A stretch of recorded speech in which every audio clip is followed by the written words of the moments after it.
Урматтуу мекендештер, айтыңыздарчы, айрыкча Садыр Жапаровдун президент болооруна көмөк көрсөтүп, колдоп, коштоп, өзүңүздөр белгилегендей до конца келе жаткан замандаштар. Соңку жаңылыктар боюнча сурагым келип турат. Бир эмес 4 пансионаттын 49 жылга ижара катары Өзбек Республикасына берилип жаткандагысы. Бул боюнча пикириңиздер кандай?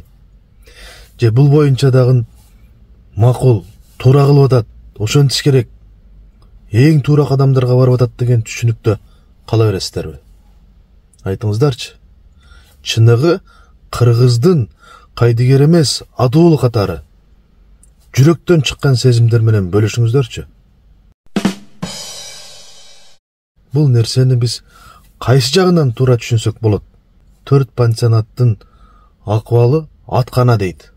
Ошол аткананы жакшы кылып өздөштүрүп, кыргыздын өзүнүн пайдасына боло тургандай кылып иштете турган азыркы бийлик болуш керек.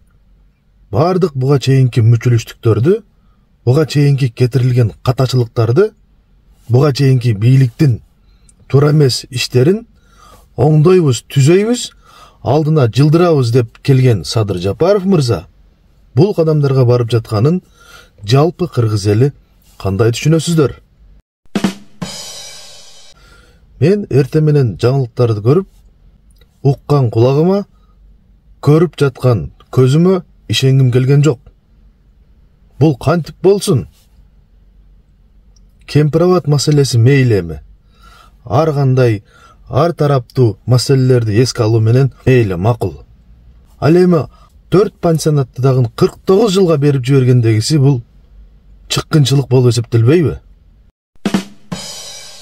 Эртеңки Кыргызстандын келечегин сактап калуу жүрөктө боло турган болсо, сөзсүз түрдө пикир калтырыңыздар.